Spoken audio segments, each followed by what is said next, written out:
In 2016, Tyler Hoechlin debuted as the Arrowverse's Superman in Season 2 of Supergirl. Elizabeth Tulloch debuted as Lois Lane in the Elseworlds crossover in 2018, and both of these portrayals of these two incredibly iconic comic book characters were kind of controversial. The main complaints are that neither of these actors look like the comic book characters. Tyler Hoechlin isn't large enough, and Lois Lane, or Elizabeth Tulloch, is too old to play Lois Lane. Both of these complaints, I think, are a little bit ridiculous, but one thing that I always thought was legitimate was how these two characters were written.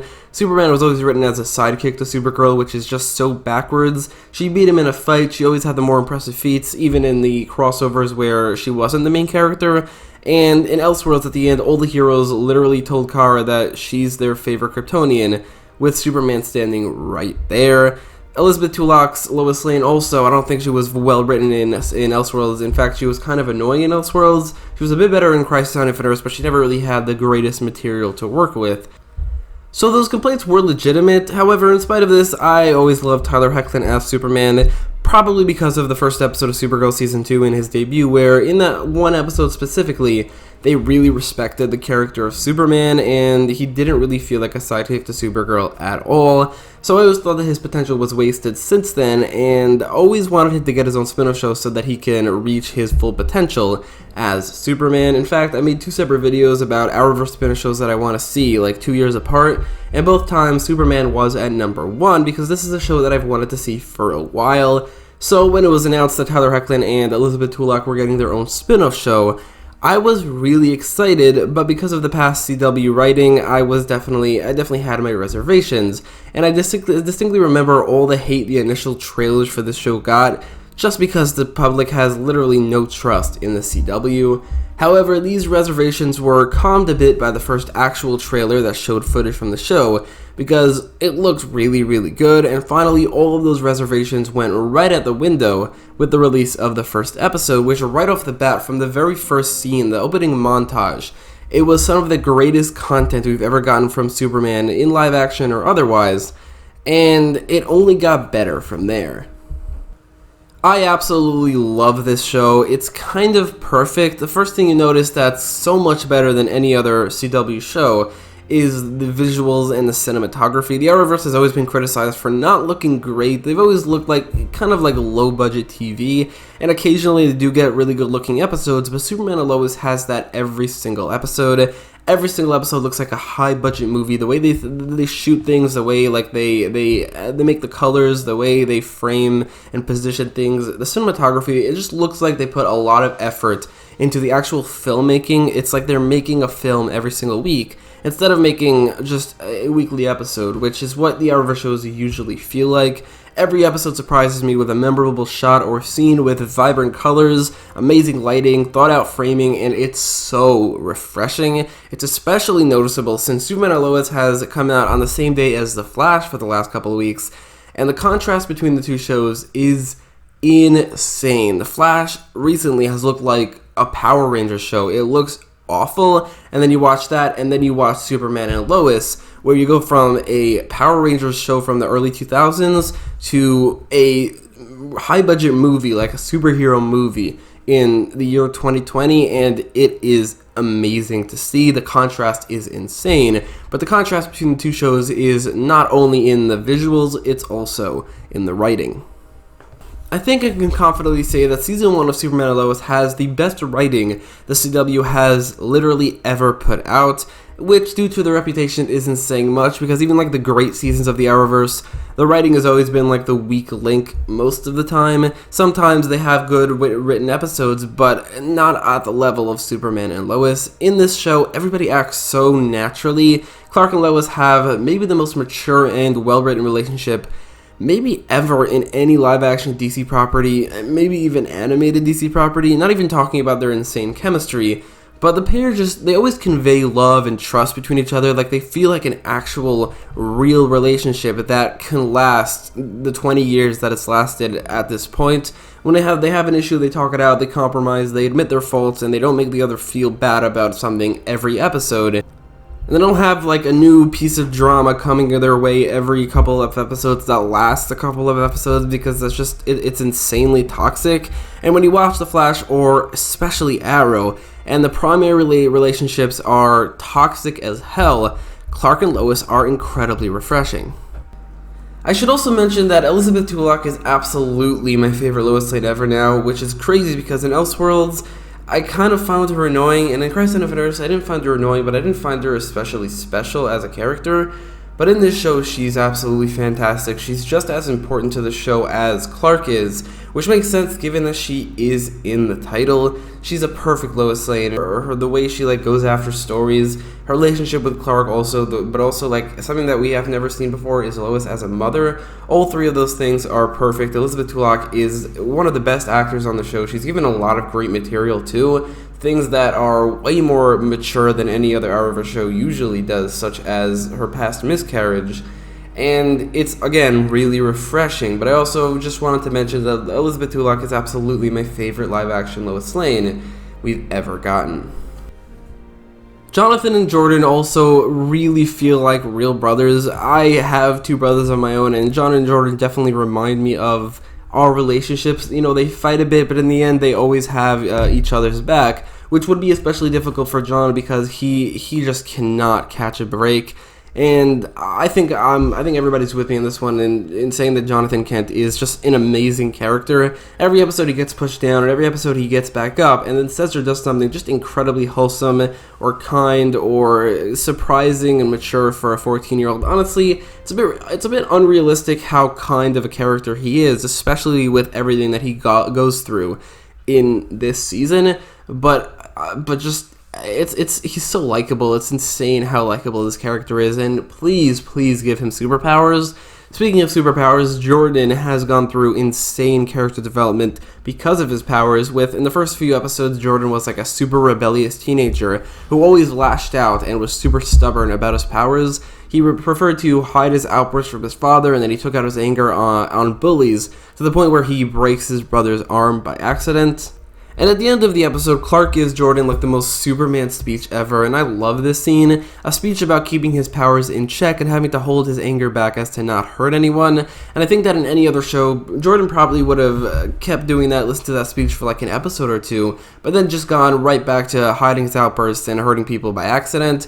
But on this show, people actually change, they actually grow, and they go through development, as a couple episodes later, Jordan becomes sick due to being exposed to kryptonite, and the very first thing he does after he sneezes frost breath for the first time and discovers a new power is he calls his dad. So, people actually go through development and change, and you get so much more invested in these characters when they're not stagnant, they don't stay the same for the entire season or, episode to episode, they always change.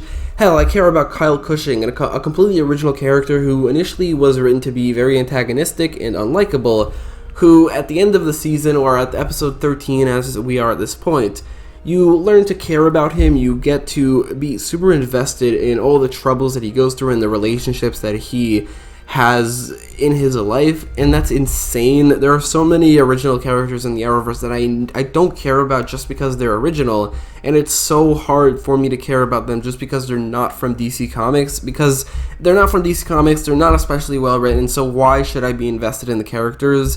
But Kyle Cushing is a little bit different, as he's completely original, and still, because of how well written he and the rest of the show around him is, I care about that character. And honestly, I could talk about the entire cast. Practically every character has gone through insane development, other than the two characters I mentioned so far, Jonathan and John Henry Irons, as well as Sam Lane. Those are three characters that also went through incredible development. John Henry Irons went from a complete villain to still being a little bit of an anti-hero to, at this point, he is, in my opinion, a hero. He's Steel, and I'll get to that in a second as well. But just, that's something that I love about this show. The character development is there. These characters are never stagnant. They never stay the same. They are always changing, and always for the better as well-written characters. But it's not just the characters that are well written. The show itself is so tight and so well planned out. Nothing is filler. Nothing ever happens that doesn't contribute to the plot, the character development, or at the very least the world building, and every episode contributes to all three. The twists and turns the show throws at you, none of them are expected. You don't see any of them coming, but when they do, it makes so much sense. For instance, the stranger being revealed to be John Henry Irons, otherwise known as Steel. which was so surprising to me. I mean, he's from another universe, he was called Luthor, and he was set up to be the main villain, but then in an episode called Man of Steel, he was revealed to be John Henry Irons in a twist that I did not see coming in the slightest, and the fact that they hid that in plain sight in the episode called Man of Steel, and it still hit as hard as it did, and at the same time, it did not feel like it came out of nowhere. It felt like they planned it from at least close to the beginning, and it made so much sense. I think that really conveys the good writing of the show, and it's not just the Stranger / John Henry Irons, it's also the Morgan Edge reveal, which also blew my mind. Technically, Tal-Rho is an original character, but it's kind of like Prometheus from Arrow. His actual real name, which from Prometheus is Simon Morrison, and for Morgan Edge, it's Tal-Rho, is technically original, but he's also inspired by two different Superman villains, Morgan Edge and the Eradicator, making both villains, I think, much more interesting, much more personal for Clark Kent, and just more effective as a main villain, while also giving the season an insane twist to make things just so much more gripping and much tighter. It's honestly so impressive what they did with this character. Initially, it seemed like the Stranger would be the main villain, and he was for a while, but he was also so much more interesting than Morgan Edge at the beginning that once it was revealed that the Stranger isn't the main villain, I was a bit worried that Morgan Edge wouldn't really be as effective, until it was revealed, I'm pretty sure in the very next episode, that he is Tal-Rho, the brother of Superman from Krypton, and also later he was clearly heavily inspired by the Eradicator. He became so interesting and so effective as a main villain, to the point where he's one of my favorite Arrowverse main villains ever. So I talked about the writing, the cinematography, the pacing, and the villains, but there's one thing that is maybe more important than anything else for the show, and that's that the show really understands Superman. Look no further than the opening montage, but if you want to look directly at episode 11, a brief reminiscence between cataclysmic events, for undeniable proof. But honestly, you could just look at the entire show.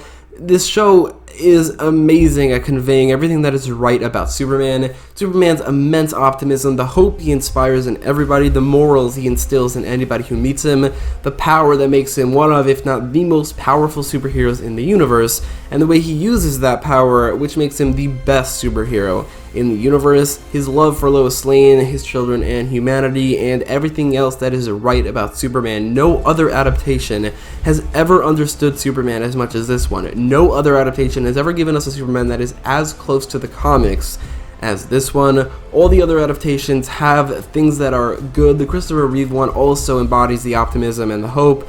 The Henry Cavill one also embodies the power, but I think that Tyler Hoechlin's Superman, he's perfect in everything. He covers all of the Superman bases, and he is the greatest live-action Superman we've ever had, and Superman and Lois is the best live-action adaptation, maybe even also like any adaptation ever, of the most iconic superhero there is. Not to mention that his costumes are absolutely amazing, but the Fleischer-inspired suit that is just a perfect suit for a beginner Superman, or the Rebirth-inspired suit, which is a perfect suit for a veteran Superman. And honestly, I can't pick which one I like more. They're so different. The first one is inspired by a suit which came out in 1940, and the second one, or the Rebirth one, is inspired by a suit that came out in 2016. That's like 70 years apart, and it's insane that both of them work so well on screen.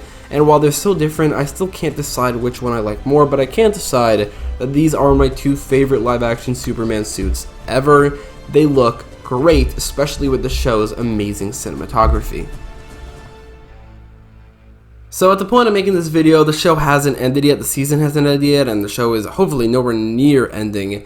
So I can't really say confidently, but I think that if they do stick the landing with the next two episodes, then Season 1 of Superman and Lois will probably end up being my favorite season of the Arrowverse, just because it's a much higher quality show in everything, and also just as fun as the best seasons of the Arrowverse, but also probably going to be my favorite Superman content we've ever gotten. It's a shame that not a lot of people watch this show. Like, it's not, its audience isn't as small as some other shows, but it's much smaller than it deserves. People write it off because it's a CW show. People honestly just write it off because it's a DC property, and that's a huge huge shame. Superman is the most famous and most iconic superhero for a reason. A lot of people say he's boring. A lot of people say that he can't be interesting in the modern day, but that's bullshit. This show proves it. This show proves that Superman is just as relevant in the year 2021 as he was in the year 1938 and 1978 and everything. Every time Superman reached the peak of his popularity, he's just as relevant today, and this show proves it. And I hope the audience for the show grows and grows with the years, just because of word of mouth and because of the great ratings that this show does get.